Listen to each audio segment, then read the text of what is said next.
Mestinya tamunya diajak makan, jangan korbankan dirinya. Itu kalau sakit lambung, kambuh itu saudara. Itu bahayanya orang pelit itu. Nah, ini artinya apa? Islam itu tidak anti budaya, tidak anti tradisi.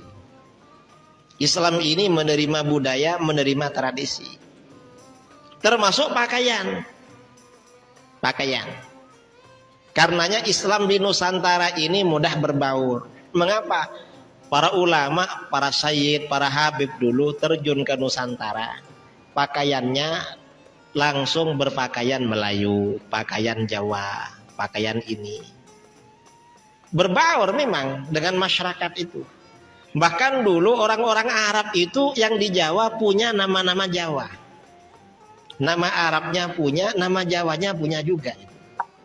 Ya mungkin yang di Melayu punya juga nama Melayunya dulu. Ulama-ulama yang berdakwah itu punya. Mengapa? Ya karena Islam tidak anti budaya, tidak anti tradisi. Ketika ulama-ulama kita mengislamkan masyarakat Nusantara, gak ngajak orang Nusantara menjadi Arab. Karena situasinya beda dengan Arab. Orang Nusantara ini kerjanya ke sungai, ke sawah, ke kebun, yang dilewati lumpur. Kalau pakai jubah terus, pakai gamis, repot kerja itu. Beda dengan di Arab. Di Arab gak ada air, enak pakai gamis itu. Karenanya budaya, tradisi dibiarkan oleh para ulama dulu. Ini dalil-dalil tradisi dan budaya Nusantara. Memang oleh para ulama dibiarkan. Karena Islam memang tidak anti budaya, tidak anti tradisi. Nah, kadang-kadang ya, orang-orang Wahabi ini ngarang. Ngarang apa? Kata mereka tahlil kematian 7 hari haram. Mengapa haram? Karena itu budaya Hindu. Coba saudara datang ke Bali, cari orang Hindu yang mati, ada yang tahlilan? Gak ada. Saya ini sering undangan ke Bali, orang Hindu meninggal gak ada baca tahlil. Dibakar mayitnya, dibuang ke laut. Kok baca tahlil? Kalau tahlil ini berarti orang Islam. Lendak bukan itu katanya. Apa curinya yang sedekah makan? Loh, makan ini bukan cuma orang Hindu, orang Islam makan juga. Masa makan budaya orang Hindu? Memangnya orang Arab gak makan?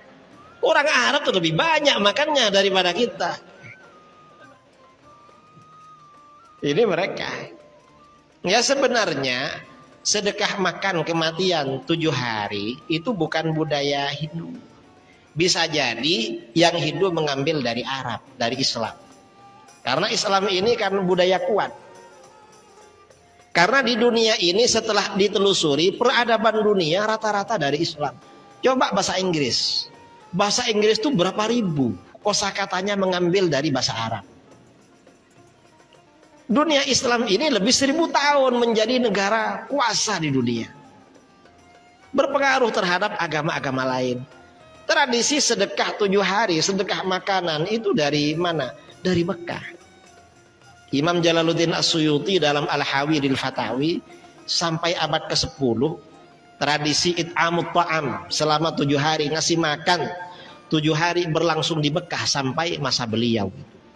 Mengapa? Ini kata Imam As-Suyuti didasarkan pada hadis riwayat Imam Ahmad dalam Az-Zuhud, Imam Abu Nuaim dalam Hilyatul Awliya dari Imam Tawus. Imam Tawus berkata, innal mauta yuftanuna fi quburihim sab'an fakanu yastahibbun ayyut'ama anhum tilkal ayyam. Sesungguhnya orang-orang yang meninggal diuji di alam kubur selama 7 hari. Ujian dengan malaikat mungkar nakir itu lamanya 7 hari. Karena ujian alam kubur 7 hari, maka generasi salaf, sahabat dan tabi'in dulu menganjurkan sedekah makan selama 7 hari. Artinya apa? Tradisi selamatan 7 hari itu tidak murni Hindu. Islam punya juga. Ya mungkin bisa jadi yang Hindu meniru yang Islam. Karena Islam ini pernah menjadi budaya besar selama hampir 12 abad itu. Selama 12 abad Islam ini menjadi negara berkuasa. Kita ini kira-kira 100 tahunan dari sekarang kalah dengan orang-orang di luar Islam. Ini orang Wahabi gak teliti. Dan Wahabi ini banyak menganggap tasyabbuh, menyerupai agama lain dimutlakkan haram. Itu gak benar saudara. Mereka pakai dalil. Apa dalilnya? Man tasyabbaha biqaumin fahuwa minhum. Siapa yang tasyabbuh menyerupai suatu kaum, maka berarti termasuk golongan dari mereka. Orang Hindu bikin kenduri 7 hari. Hindu kafir. Maka orang Islam yang bikin kenduri 7 hari menyerupai orang kafir. Menyerupai orang kafir berarti haram. Ini kata mereka. Enggak seperti itu. Menyerupai budaya orang di luar Islam ini, kata para ulama, tasyabbuh ya. Tasyabbuh dengan orang di luar Islam itu haram, syaratnya ada 2. Apa saja? Yang pertama, ayyakunal fi'lu madhmuman fi syar'i. Perbuatan menyerupai itu memang perbuatan tercela menurut agama. Itu yang pertama. Kalau nggak tercela nggak apa-apa. Contoh tercela bagaimana? Orang-orang barat pakai tende. Apa tende itu? Yang laki-laki pakai anting-anting ya. Kadang-kadang bibirnya, kadang hidungnya, dikasih semua. Itu kan tercela. Meniru itu nggak boleh itu karena tercela. Nggak boleh. Ada yang pakai tende? Ada. Nggak boleh itu, tercela itu. Dan orang pakai tende jangan dibilang calon Imam Mahdi. Nggak benar itu. Masa seperti itu calon Imam Mahdi? Nggak ada di sini. Nggak ada ya.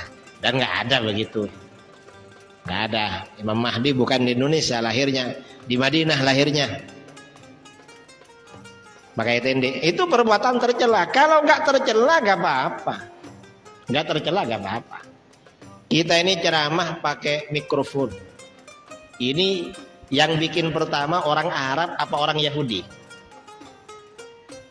Orang mana ini? Pakai mic. Orang Yahudi apa orang Arab? Kadang di live streaming pakai HP. Ini produksi Arab apa produksi kafir ini? Kafir kan? Tapi orang-orang Wahabi HP-nya bagus-bagus itu. Tasyabbuh saudara. Ya gak apa-apa, karena ini bukan perbuatan tercela, gak masalah. Bukan perbuatan tercela. Yang gak boleh itu kalau tercela. Yang kedua, menyerupai budaya agama lain itu haram, ayyakuna biqasdit tasyabbuh.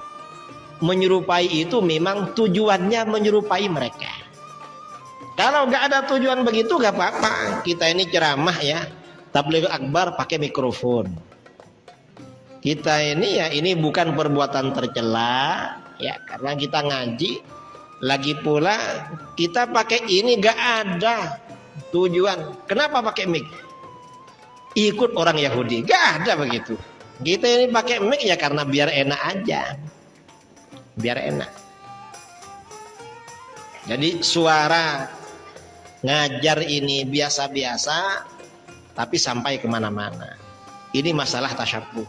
Karena tasyabbuh ini sedikit-sedikit syirik, sedikit-sedikit haram. Sampai-sampai kalau orang mengadakan hari merayakan ulang tahun. Anaknya lahir tanggal sekian, diadakan ulang tahun. Ulang tahun ini asalnya dari barat. Katanya dari barat. Barat kafir, maka merayakan hari ulang tahun haram. Gak mutlak haram. Karena ulang tahun ini tujuannya apa? Kalau mensyukuri kelahiran kita malah sunnah, dianjurkan. Yang penting cara ulang tahunnya jangan meniru barat. Gimana barat? Ulang tahun laki perempuan ikhtilat kumpul. Lalu menyalakan lilin, setelah itu gitar-gitaran, nyanyi-nyanyi. Panjang umurnya, lalu tiup. Itu gak boleh itu karena ikhtilat laki perempuan. Enggak usah tiup-tiup lilin lah. Tiup lilin itu kalau listrik padam, nyalakan lilin, lalu listriknya nyala lagi, tiup itu namanya. Kalau tiup lilin ya gak perlu seperti itu. Masalah ini, karena ada sebagian saudara kita ini memang ketat sekali masalah tasyabbuh. Nah, sekarang ini budaya kita rata-rata sudah budaya barat, karena pakai celana begini ini karena asalnya kan dari barat, tapi kita sudah make. Ini sudah menjadi budaya global. Ya gak apa-apa kalau begitu. Yang penting niatnya, kok pakai celana ingin seperti orang Yahudi, gak boleh kalau begitu itu. Ya pokoknya pakai celana aja sudah. Nah, ini saya kira ya yang perlu saya sampaikan tentang pokok-pokok dasar-dasar budaya dan tradisi masyarakat di Nusantara. Dan para ulama kita dulu di dalam berdakwah memang pendekatannya budaya dan tradisi. Sebagian budaya, tradisi itu asalnya dari sebelum Islam, tapi oleh para ulama kita dilanjutkan. Dan ada sebagian budaya yang dilarang oleh para ulama kita karena melanggar agama memang. Berpotensi menimbulkan kesyirikan, dilarang oleh para ulama. Seperti budaya petik laut, larung laut, itu dilarang karena potensinya arahnya pada kesyirikan. Kalau budaya-budaya yang tidak mengandung kemungkaran itu gak apa-apa, terus kita jalankan. Ini budaya Nusantara.